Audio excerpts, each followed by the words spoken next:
Assalamualaikum warahmatullahi wabarakatuh.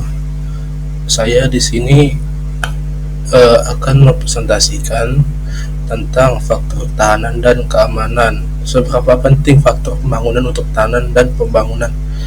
Untuk memenuhi tugas UTS mata kuliah antropologi dan ekologi pemerintahan. Sebelum itu izinkan saya memperkenalkan diri saya. Perkenalkan, nama saya Nadir Rifki Aufrifullah dengan NIM S10312111003, Prodi Ilmu Pemerintahan, Reguler A. Faktor ketahanan dan keamanan. Ketahanan dan keamanan adalah dua aspek krusial yang saling terkait dalam memastikan stabilitas kesejahteraan dan kelangsungan hidup suatu negara atau masyarakat. Dalam konteks pembangunan, faktor ketahanan dan keamanan memainkan peran penting dalam membentuk fondasi yang kokoh untuk pertumbuhan dan kemajuan suatu bangsa.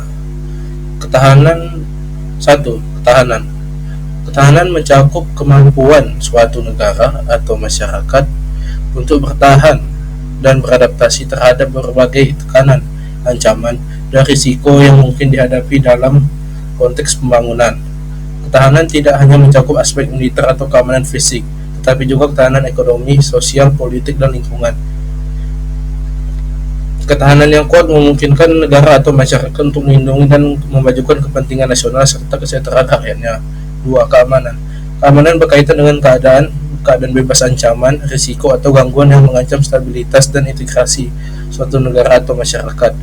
Keamanan mencakup aspek seperti keamanan nasional, keamanan publik, keamanan individu, dan keamanan siber. Pembangunan berkelanjutan harus memastikan keamanan yang menciptakan lingkungan yang kondusif bagi kemajuan dan kesejahteraan. Selanjutnya, pengaruh faktor dari pembangunan. Faktor-faktor pembangunan seperti pertumbuhan ekonomi, pendidikan, kesehatan, teknologi, dan kelanjutan lingkungan mempengaruhi ketahanan dan keamanan secara signifikan. Yang pertama, pertumbuhan ekonomi.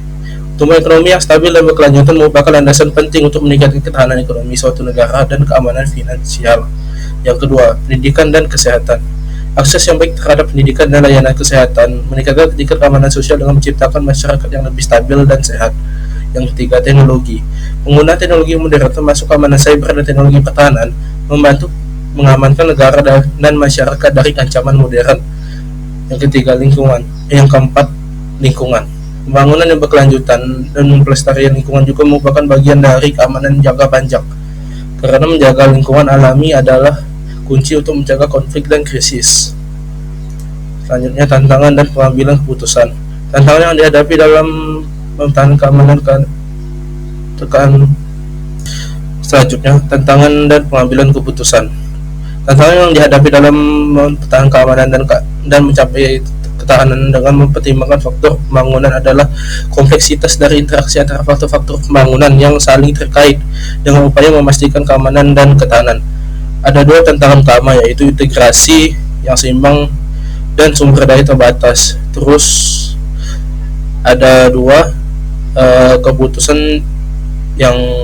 utama pengambilan keputusan. 1. Keterbukaan terhadap perubahan. 2. Perencanaan jangka panjang. Kesimpulannya, integrasi faktor-faktor pembangunan seperti pertumbuhan ekonomi, pendidikan, dan teknologi lingkungan adalah kunci memperkuat ketahanan dan keamanan suatu negara. Kolaborasi internasional diperlukan untuk menanggulangi tantangan bersama. Investasi yang berkelanjutan dalam infrastruktur dan teknologi harus diutamakan untuk mencapai keamanan jangka panjang. Kesimpulannya, keseimbangan yang bijak antara pembangunan berkelanjutan dan keamanan adalah fondasi dari negara yang stabil dan sejahtera. Pengambilan keputusan yang cerdas dan kolaborasi efektif adalah kunci untuk mencapai tujuan ini. Sekian dari saya, mohon maaf bila ada salah kata. Wabillahi taufiq hidayah. Wassalamualaikum warahmatullahi wabarakatuh.